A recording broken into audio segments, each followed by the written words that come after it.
नमस्कार, बहुत स्वागत है आपका एफएम न्यूज पर। मेरा नाम है अंकुर पांडे। चलिए रुक करते हैं मध्य प्रदेश और छत्तीसगढ़ से जुड़ी खबरों का।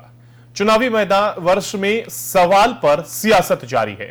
मुख्यमंत्री लगातार पूर्व सीएम कमलनाथ से सवाल कर रहे हैं, तो जवाब में कमलनाथ भी ट्वीट कर पलटवार कर रहे हैं। रविवार को फिर एक बार मुख्यमंत्री शिवराज सिंह चौहान ने स्मार्ट सिटी पार्क में पौधारोपण किया।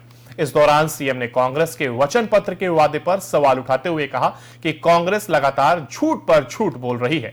बता दें कि कांग्रेस और भाजपा दोनों ही विधानसभा चुनावों की तैयारी में जुट गए हैं और सीएम शिवराज ने पौधारोपण का कार्यक्रम रखा है, जिसके बाद ये भोपाल में कार्यक्रम रखा गया और यहां पर कांग्रेस और भाजपा दोनों ही विधानसभा चुनावों की अब तैयारी में जुट गए हैं।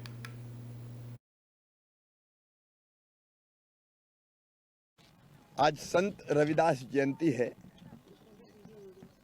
ऐसा चाहूं राज में जहां मिले ही सबही को अन्न, छोट बड़ सब सम रहे, रविदास रहे प्रसन्न। अद्भुत संत रविदास जी महाराज के चरणों में मैं प्रणाम करता हूं, जिनसे प्रेरणा लेके मेरे तो गिरधर गोपाल, मीराबाई जैसी उनकी शिष्य हुई। मध्य प्रदेश में भारतीय जनता पार्टी की सरकार ऐसे ही राज बनाने की कोशिश कर रही है और देश प्रधानमंत्री जी के नेतृत्व में आगे बढ़ रहा है। आज संत रविदास जयंती पर जयंती के कार्यक्रम हर पंचायत में है। हम पूरी श्रद्धा से और पूरे उत्साह के साथ संत रविदास जी की जयंती पूरे प्रदेश में हर पंचायत में मना रहे हैं। 8 तारीख को सागर में संत रविदास महाकुंभ भी होगा और हमारी कोशिश है समाज के वो भाई बहन जो विकास की दौड़ में पीछे रह गए, उनकी जिंदगी में बेहतरी लाने में कोई कसर ना छोड़ें। इसलिए पिछले दिनों हमने सीएम जन सेवा अभियान चलाया था।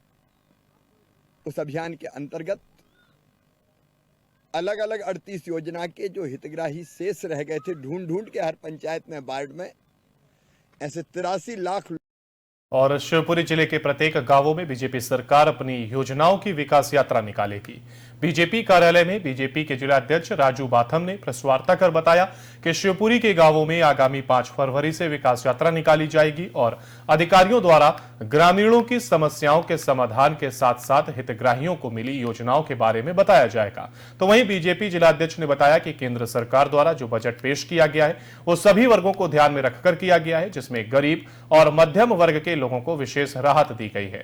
उन्होंने आगे कहा कि कांग्रेस के द्वारा बजट का अवलोकन नहीं किया गया है और बिना देखे ही कांग्रेस बजट को गरीब विरोधी बता रही है। तो बीजेपी यहां पर विकास यात्रा निकालेगी और कुछ बातें उन्होंने कांग्रेस को लेकर के कही हैं और निशाना साधते हुए उन्होंने कहा है। वहीं बीजेपी जिलाध्यक्ष ने बताया कि केंद्र सरकार द्वारा जो ये बजट पेश किया गया है वो सभी वर्गों को ध्यान में रखकर किया गया है, जिसमें गरीब और मध्यम वर्ग के लोगों को विशेष राहत भी दी गई है। उन्होंने अपनी बात को आगे बढ़ाते हुए कहा कि कांग्रेस के द्वारा बजट का अवलोकन नहीं किया गया है और बिना देखे ही कांग्रेस बजट को गरीब का विरोधी बता रही है। हमने बजट के बारे में भी बताया। बजट में जो गांव गरीब किसानों के लिए, उन्नति के लिए, महिला सशक्तिकरण के लिए, हमारे युवाओं के लिए रोजगार परक बजट है और उस संबंध में हमने आज सभी पत्रकारों से चर्चा की है।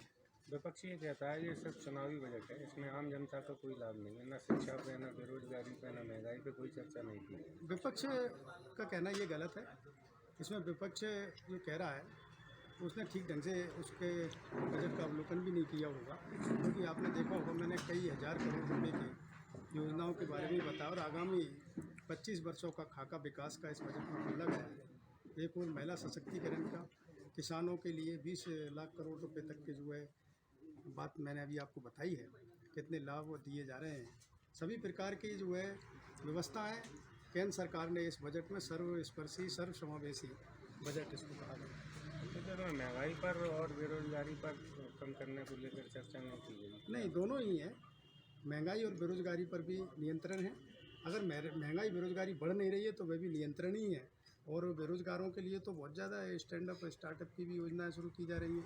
सभी युवाओं को काम में लग सके, ऐसे MSME भी प्रारंभ किए जा रहे हैं। और सभी जगह गाँवों में भी विकास के लिए युवाओं को रोजगार मिल सके, इसकी व्यवस्थाएं भी की गई हैं। मैंने आपको पत्र और शिवपुरी की सीमा से होते हुए केंद्रीय उड्डयन मंत्री ज्योतिरादित्य सिंधिया के पुत्र महाआर्यमान सिंधिया गुना में एक कार्यक्रम में सम्मिलित होने के लिए निकले। शिवपुरी के कमठाई कठमई 4 लेन चौराहे पर उनका जोरदार स्वागत किया गया।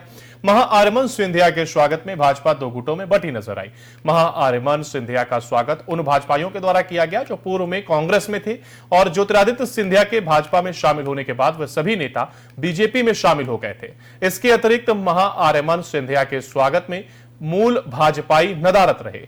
कोलारस पहुंचे महाआर्यमान सिंधिया का कहना है कि यह दौरा उनका कोई राजनीतिक दौरा नहीं है और न ही वह चुनाव लड़ने के इच्छुक हैं। वह तो केवल युवाओं में खेल भावनाओं का संचार करने के लिए क्षेत्र का भ्रमण कर रहे हैं।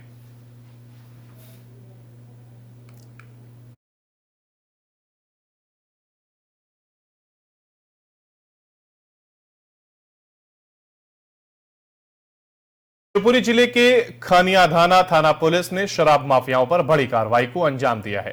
पुलिस ने एक शराब की फैक्ट्री पर छापामार कार्रवाई करते हुए शराब माफियाओं की 20 लाख रुपए कीमत की शराब और शराब बनाने की सामग्री को नष्ट किया।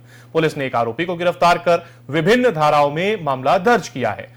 खनियाधाना थाना प्रभारी सुरेश शर्मा ने बताया कि उन्हें मुखबिर से सूचना मिली थी कि ग्राम गुडर में कंजर डेरा पर अवैध रूप से शराब की बिक्री की जा रही है। पुलिस ने दबिश देकर एक आरोपी के कब्जे से 60 लीटर कच्ची शराब बरामद की। आरोपी के विरुद्ध आबकारी एक्ट के तहत मामला दर्ज कर अन्य आरोपियों के बारे में पूछताछ भी लगातार की जा रही है और इसी के दौरान पुलिस ने यह बड़ी कामयाबी हासिल की है और पुलिस को यह कामयाबी हाथ लगी है। आबकारी एक्ट के तहत मामला दर्ज कर अन्य आरोपियों की जो तलाश है वो जारी कर दी गई है। खनिया थाना प्रभारी सुरेश शर्मा ने अब जानकारी देते हुए बताया कि मुखबिर से यह सूचना मिली थी कि ग्राम गुडर में कंजर डेरा पर अवैध रूप से शराब की बिक्री की जा रही है और इसी को लेकर के पुलिस ने दबिश दी है और दबिश देने के दौरान ही आरोपी के कब्जे से 60 लीटर कच्ची शराब भी बरामद हुई और आरोपी के विरुद्ध अब आबकारी एक्ट के तहत मामला दर्ज करके अन्य आरोपियों के बारे में भी पूछताछ की जा रही है।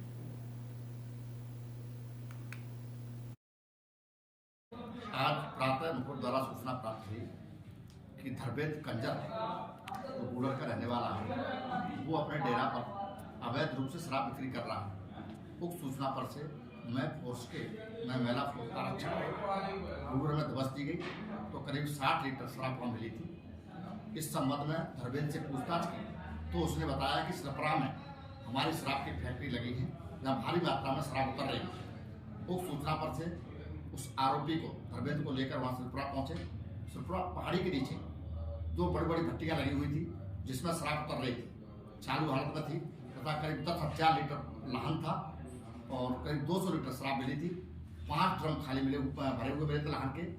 इस प्रकार कुछ 20 लाख की शराब मिली थी जिसमें पूरी शराब को और जो लाहन था उसको नष्ट किया गया है जैसी मशीन बुला के और धर्मेंद्र के खिलाफ 34(2), 34(1) प्रदेश भर के 52 जिलों में 5 फरवरी यानी रविदास जयंती पर बीजेपी विकास यात्रा की शुरुआत करने वाली है। झाबुआ जिले में भी यह यात्रा हर गांव हर शहर विकास रथ लेकर तय रोड मैप पर जिले की तीनों विधानसभा थांदला, पेटलावद व झाबुआ में जाएगी और लेकिन विकास यात्रा शुरू होने से पहले इस पर बीजेपी और कांग्रेस आमने सामने नजर आ रही हैं। कांग्रेस के जिलाध्यक्ष प्रकाश राता ने विकास यात्रा को विनाश यात्रा बताया है। उन्होंने इस यात्रा को राहुल गांधी की भारत जोड़ो यात्रा की नकल भी बताया है। इतना ही नहीं, उन्होंने अडानी को प्रधानमंत्री मोदी के करीबी दोस्त बताकर भाजपा पर कई तीखे हमले भी बोले और अब बीजेपी निकालेगी यह विकास यात्रा जिसको लेकर के ये तंज कसा गया।